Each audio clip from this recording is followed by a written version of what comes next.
gente, tudo bem? Eu sou a Passa, se você ainda não conhece esse canal, esse aqui é o Passa em Casa, onde a gente ressignifica a nossa relação com esse espaço lindo que é o nosso lar. Esse vídeo faz parte de uma série aqui no canal chamado Casa Minimalista. A gente já está no 9º episódio. No próximo, a gente já está entrando no episódio final, onde vocês vão ver o tour que a gente preparou depois desses 9 episódios falando sobre a nossa relação com a casa e para a gente começar a viver com menos coisas e com mais espaço para, de fato, as relações humanas. Casa Minimalista já está na sua 3ª temporada e dessa vez a gente está apresentando o método Passa para uma casa minimalista. Se você ainda não assistiu a temporada 1 e 2, eu vou deixar o link aqui na legenda para que vocês possam maratonar depois e conhecer mais sobre esse processo que aconteceu aqui na minha casa. O método Passa para uma casa minimalista já falou sobre a importância de planejar uma mudança tão importante como é essa de tornar a sua vida mais minimalista. A gente também falou, e foi uma conversa maravilhosa, sobre a importância da gente abrir mão daquilo que não faz mais sentido na nossa vida. Além disso, também falamos nesse processo de abrir mão muito sobre as relações comerciais e de compra e de consumismo que a gente tem e que a gente precisa evoluir muito e deixar de ser essas pessoas que consomem sem nem perceber que está consumindo. Hoje eu quero passar pela 3ª e 4ª etapa do método Passa, que é o SS, separar e selecionar. No último vídeo, vocês viram como isso acontece na prática, ou seja, depois que tudo que você não precisa mais foi embora, pega tudo que ficou, separa tudo e começa a organizar, selecionar peça por peça, coisa por coisa e organizar pela casa da melhor forma que for mais interessante para você. E aí, gente, a gente chega num ponto tão sério e importante que acho que todo mundo sempre busca uma dica nova, que é sobre organizar a casa. E eu me lembro de ter gravado um vídeo com a Thaís Godinho há uns anos atrás e ela falava muito sobre você não precisa ser virginiano para ser uma pessoa organizada, você não precisa ter os astros alinhados, você não precisa ter nascido com a bunda para a lua, aquelas coisas, sabe? Não, a gente precisa de método e a gente precisa de vontade também de manter as coisas organizadas. E como eu já venho falando durante toda essa série, todo mundo aí na sua casa também tem que entender que o processo de organizar as coisas que ficaram é um processo de botar a casa em ordem, de deixar tudo no seu lugar e deixar as coisas mais leves, as passagens mais leves dentro da casa. E por isso, como vocês sabem que aqui no Passo Café a gente sempre tenta descer um pouco na profundidade, né, nas conversas que a gente tem, e ainda mais sobre organização, que é uma coisa que, de um lado, a gente tem muito hack, muita ideia, muita dica que circula na internet, eu acho isso maravilhoso, quantos canais de organização a gente tem aqui no YouTube que são maravilhosos, inclusive o da Thaís.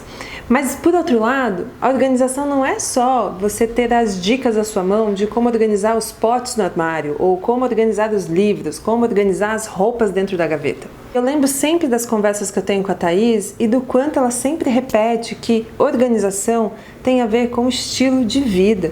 Você não se torna uma pessoa organizada da noite para o dia, você não é uma pessoa organizada só porque você manteve as suas gavetas organizadas e a tua rotina está toda bagunçada. Organização é um estilo de vida e faz parte de uma casa minimalista. Imagina se a gente não passa por esse processo de planejamento e de abrir mão. Quando chega agora no separar e selecionar, você só vai organizar um monte de coisa que você não precisa. Porque não adianta só destralhar ou só organizar. Tudo isso precisa ser uma rotina, algo que você vai colocar de fato na tua vida, todos os dias. Não é uma coisa que você vai fazer só agora em janeiro. Você vai fazer em fevereiro, vai fazer em março, vai fazer em abril e em todos os outros meses do ano. E nessa conversa toda, eu peguei 2 livros para indicar para vocês, para quem está querendo buscar essa mentalidade mais organizada, não só para você que está me assistindo, mas para toda a família e todo mundo com quem você mora. E o primeiro, eu já estou falando dela aqui há tanto tempo, não é mesmo? Por que não? Vamos falar da Thaís Godinho, Casa Organizada. E tem uma coisa da Thaís que, primeiro, eu sou muito fã do trabalho da Thaís, não é de agora, já tem anos que eu a conheço, que eu acompanho o trabalho dela, ela trabalha com a gente na Brunch também. É uma mulher, assim, que inspira, né, gente? Como inspira cada vez que ela abre uma live, cada vez que ela faz um post, tudo que ela fala. Vocês já repararam que a Thaís não pega só na ideia, assim, do como organizar uma gaveta? porque ela vai na mentalidade, ela vai no teu jeito de pensar, que você mude a sua cabeça e que você aprenda a ter uma cabeça também organizada, porque isso vai refletir na sua casa, na sua vida, no seu trabalho, com a relação com as pessoas. E ela tem um capítulo aqui tão maravilhoso, onde ela fala assim, que arrumar a casa é terapêutico. E, gente, não é só a Thaís que está falando isso. Existem pesquisas que mostram que arrumar a casa, sabe aquele momento de vamos organizar tudo, limpar o chão, lavar um banheiro, lavar um quintal? Isso ajuda, sim, a gente se desestressar, a gente tirar a cabeça daquelas preocupações malucas que a gente tem. Além, é claro, de que a Thaís também é mãe e ela dedicou um pedação do livro para falar da importância de envolver as crianças dentro desse processo de organização. Da criança organizar as coisas também, então quando seu filho começa a crescer e ele já começa a ter uma certa consciência do que ele tem dentro da gaveta, do que ele tem dentro da caixa de brinquedos, sabe? A gente já começa ali a moldar essa cabecinha que vai também crescer organizada, porque senão ela vai crescer bagunçada. E, gente, criança é muito sobre exemplo. Se a gente é organizada, ela vai ser organizada junto com você. Se você mostra para ela e você ensina, ela vai aprender. A criança é muito inteligente. Depende sim de orientação e principalmente de não deixar ela fazer o que ela quiser, mas que a gente também tem que se colocar disciplina, impor limites, porque é assim que a gente cresce e aprende as coisas. Ai, gente, como isso aqui tá bom.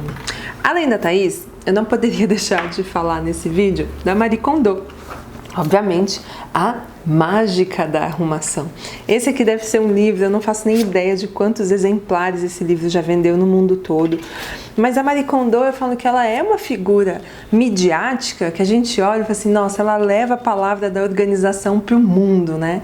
Independente da sua cultura, independente do país que você vive. Ela conseguiu entender, como a gente falou que os minimalistas não entenderam, ela conseguiu entender que organização pode sim ser diferente, vai mudando dependendo da relação que cada um tem com a sua casa. E ela tem aquela coisa toda de falar sobre a felicidade que as coisas também podem te trazer. E é por isso que aqui nessa série, durante todos os vídeos que a gente fala aqui, eu nunca venho com uma postura tão radical, porque eu sei que para muita gente, dependendo do que você compra, tem coisas que fazem parte da nossa construção de memória afetiva. Não precisa ser tudo, tá? A gente vai ficar enchendo a casa de tantas coisas. Muitas podem ficar aqui dentro mesmo. Mas tem algumas que ficam ali, né? Que fazem parte. Ainda mais quando isso tem, de fato, uma função na sua casa. Você quer ver um exemplo disso? Esse copo que vocês estão vendo aqui nesse vídeo. Quando eu era criança, minha mãe tinha taças dessa coleção de bico de jaca com essa borda dourada. Ela tinha duas. Uma mais coupé, assim, que é aquela mais redondinha que eu tenho aqui também, e uma que era mais alta, né, aquela para tomar vinho. E eu lembro que aquelas taças, eram duas só que minha mãe tinha, deve ter ganhado de alguém que não tinha nem acesso a esse tipo de coisa, que não era uma coisa que a gente comprava e, tipo, ganhava de casamento, nada disso. Ela deve ter ganhado de alguém. E eu lembro direitinho dessas taças guardadas no armário, e sempre estava com alguma coisa dentro, tipo linha, agulha, nunca era para uso, sabe? Era como se aquelas taças tivessem sido, sei lá, um presente de alguém muito especial. Inclusive vou perguntar para minha mãe depois de onde eram aquelas taças, depois respondo para vocês. Ela tinha um carinho tão grande por aquelas taças e elas ficavam guardadas no armário, sem uso, nunca foi usado. Tudo bem que na minha infância e juventude ali, pelo menos do que eu me lembro, a gente não era o tipo de família que tinha acesso a poder comprar vinho toda semana, nada disso, gente, nada disso. Absolutamente nada disso. Nunca vi minha mãe tomar um vinho, nada disso. Às vezes, uma vez por mês, ali aparece uma cerveja na geladeira e olhe lá. Mas acho que isso também tinha uma relação de acesso que hoje é completamente diferente na minha família de como era 20, 30 anos atrás. E aí quando vocês viram, eu até compartilhei nos stories, quando eu passei num desses bazares que tem aqui no bairro e vi o jogo inteiro para vender, tinha tudo, gente, tinha o copinho para tomar licor, tinha os copos altos, os copos baixos, as taças de vinho, as taças de champanhe. E eu fiquei assim, vou levar tudo, ai meu Deus, tirei uma foto, mandei pra minha mãe, e a gente falou, meu Deus, porque aquilo lá no passado construiu uma memória afetiva tão grande pra mim, talvez a terapia me explique um dia por quê. E aí eu falei assim, não, vou tomar uma racionalidade aqui, eu não preciso comprar todos. mas comprei o que eu precisava. Copo é algo que a gente costuma usar e que costuma quebrar com facilidade. E eu já estava ficando meio sem copo, então comprei 2 desse alto e 2 do baixo, que é o que a gente está usando. Vai tomar café da manhã, vai tomar um suco, é o copo que a gente usa. Você percebe que a nossa conversa aqui nunca foi sobre você não poder comprar, ou por você ter que tirar tudo da sua casa e viver só com as roupas que cabem numa mala. Claro que a gente pode fazer isso. É só a gente fazer com consciência dessa mentalidade, com essa cabecinha um pouco mais voltada para ter menos coisas e que não adianta comprar o jogo inteiro. Você pode comprar só de fato que você precisa e pronto, já abasteceu uma necessidade e também um desejo que você tinha. E eu dou esse exemplo do copo porque toda vez que eu abro o armário para pegar um copo, eu lembro da minha mãe.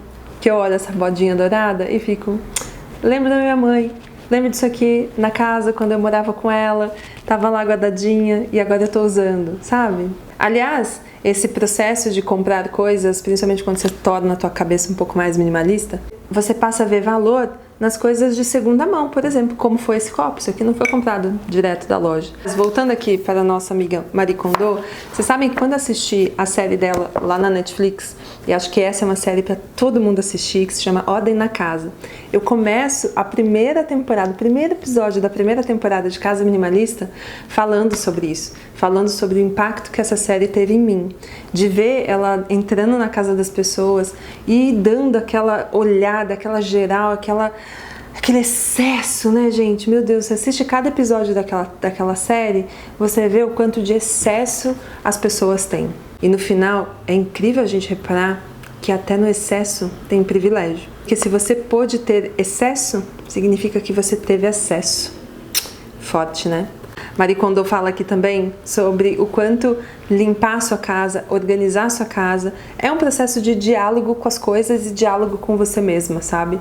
E do quanto no processo de organizar cada gaveta, você também está ali conversando com as coisas e conversando com você, e o quanto você também está aprendendo a ser uma pessoa menos apegada a todas as coisas que tem aí. Bom, eu quis trazer esses 2 livros para vocês, enquanto a gente está aqui tomando um café, para a gente fechar esse papo de separar e selecionar com uma entrada, né, um pouquinho mais de conversa, de descer e profundidade, porque é importante que vocês tenham uma mentalidade e uma cabeça mais organizada na hora de pensar naquilo que ficou. Aquilo que ficou não é para entrar só embaixo de um sofá ou em cima do guarda-roupa e falar assim, deixa aqui, um dia eu penso, um dia eu faço alguma coisa com isso. Esse é o momento para você fazer aquela peneira na casa, sabe? Às vezes coisas que não saíram lá no abrir mão acabam saindo aqui, como vocês viram no último vídeo. E isso pode começar mesmo a ser um processo de você tirar mais coisinhas que não são necessárias aí e que talvez tenham um sentimento aí pedindo para você continuar guardando aquilo que você não usa. Tá certo? No próximo episódio e o último episódio dessa temporada, vocês vão acompanhar o tour final aqui pela casa. E a gente preparou um tour bem especial e bem diferente do que a gente está acostumado a mostrar para vocês. Eu espero que vocês gostem. E cuidado mais da sua casa para que vocês tenham uma relação mais organizada e minimalista com tudo que tem aí, tá joia? Um beijo e até o próximo vídeo. Tchau!